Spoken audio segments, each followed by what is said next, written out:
Screen mafia में आप सभी का स्वागत है। आज हम बात कर रहे हैं बॉलीवुड के सबसे खतरनाक और सबसे डरावने विलन गुलशन ग्रोवर के बारे में।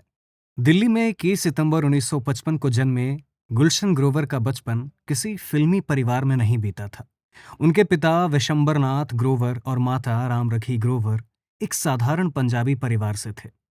परिवार चाहता था कि बेटा पढ़ लिख कर सुरक्षित करियर बनाए, लेकिन गुलशन का मन बचपन से ही मंच और अभिनय की ओर था। उन्होंने दिल्ली के प्रतिष्ठित Shriram college of commerce SRCC से कॉमर्स की पढ़ाई की। कॉलेज के दौरान वो थिएटर से जुड़े और प्रसिद्ध लिटिल थिएटर ग्रुप में काम करने लगे। कॉलेज खत्म होने के बाद उन्होंने मुंबई का रुख किया। उस समय न कोई फिल्मी गॉडफादर था और ना ही कोई रिश्तेदार इंडस्ट्री में। मुंबई पहुंचकर उन्होंने एक्टिंग सीखने के लिए रोशन तनेजा एक्टिंग स्कूल में प्रशिक्षण लिया। यही भारत के सबसे प्रतिष्ठित अभिनय संस्थानों में से एक था। मजेदार बात यह है कि ट्रेनिंग पूरी करने के बाद वो वहीं अभिनय सिखाने भी लगे। उस दौर में उनके आसपास कई युवा कलाकार थे जो बाद में बड़े स्टार बने। मुंबई में शुरुआती संघर्ष बेहद कठिन था। छोटे छोटे रोल, ऑडिशन और रिजेक्शन उनकी जिंदगी का हिस्सा बन गए। उनकी शुरुआती फिल्मों में हम पांच 1980, रॉकी 1981, सदमा और अवतार जैसी फिल्में शामिल थी। इनमें उन्हें छोटे किरदार मिले, लेकिन कोई खास पहचान नहीं मिली। उनका पहला वास्तविक नोटिस किया गया रोल अवतार और उसके बाद कई सहायक किरदारों में आया, लेकिन बड़ा मोड़ अभी बाकी था। 1989 में सुभाष घई की फिल्म राम लखन आई। इसमें उनका किरदार केसरिया विलायती दर्शकों को इतना पसंद आया कि पहली बार लोग उनके नाम से ज्यादा उनके किरदार को याद करने लगे। यहीं से उनके करियर का असली उछाल शुरू हुआ।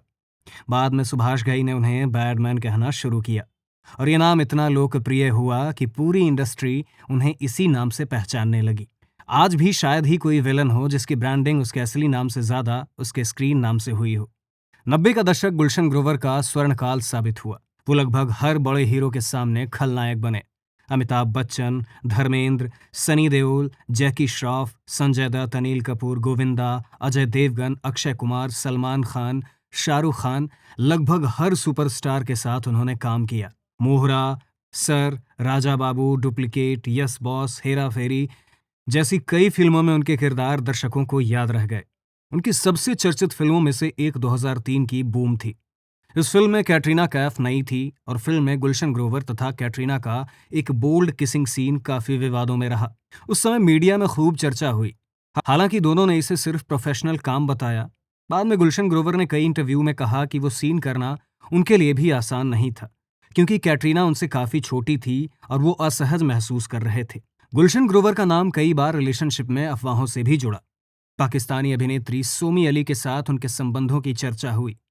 कुछ रिपोर्टों में पत्रकार अनीता प्रताप के साथ भी उनका नाम जोड़ा गया, लेकिन उन्होंने निजी जीवन को हमेशा अपेक्षाकृत निजी रखा। उनकी शादी फिलोमिना ग्रोवर से हुई थी। दोनों का एक बेटा है, संजय ग्रोवर। बाद में पति पत्नी का तलाक हो गया। तलाक के बाद कुछ समय के लिए पिता पुत्र के रिश्ते में दूरी आई, लेकिन बाद में दोनों के संबंध फिर सामान्य और मजबूत हो गए। दिलचस्प बात यह है कि गुलशन ग्रोवर का नाम बॉलीवुड के उन कलाकारों में गिना जाता है जिनका बड़े सितारों के साथ कोई लंबा सार्वजनिक झगड़ा या दुश्मनी नहीं रही। वो विवादों से ज्यादा अपने काम के लिए जाने गए। हालांकि एक समय ऐसा था जब उनकी स्क्रीन इमेज इतनी खतरनाक बन चुकी थी कि लोग असल जिंदगी में भी उनसे डरते थे। कई बार लोग उनसे मिलकर कहते थे कि उन्हें देखकर डर लगता है, क्योंकि फिल्मों में वो इतने निर्दयी विलन लगते थे। बहुत कम लोग जानते हैं कि गुलशन ग्रोवर बॉलीवुड के उन शुरुआती कलाकारों में थे जिन्होंने हॉलीवुड में भी लगातार काम किया। उन्होंने the second jungle book, Mowgli and Baloo, blind ambition, prisoners of the sun, desperate endeavours जैसी अंतर्राष्ट्रीय फिल्मों में भी काम किया। उस दौर में भारतीय कलाकारों का हॉलीवुड पहुंचना बहुत दुर्लभ था। एक और रोचक तथ्य ये है कि गुलशन ग्रोवर केवल अभिनेता नहीं बल्कि अभिनय प्रशिक्षक भी रहे हैं। अंग्रेजी और हिंदी दोनों भाषाओं पर उनकी मजबूत पकड़ है। वो कई अंतर्राष्ट्रीय फिल्म समारोहों और उद्योग आयोजनों में भारत का प्रतिनिधित्व कर चुके हैं।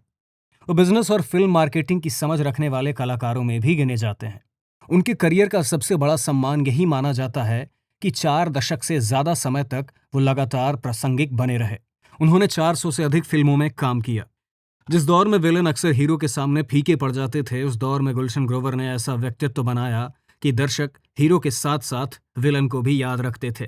बैडमैन केवल एक उपनाम नहीं था, बल्कि वो एक ऐसा ब्रांड बन गया जिसने गुलशन ग्रोवर को भारतीय सिनेमा के इतिहास में हमेशा के लिए दर्ज कर दिया। गुलशन ग्रोवर अभी भी फिल्मों में एक्टिव हैं।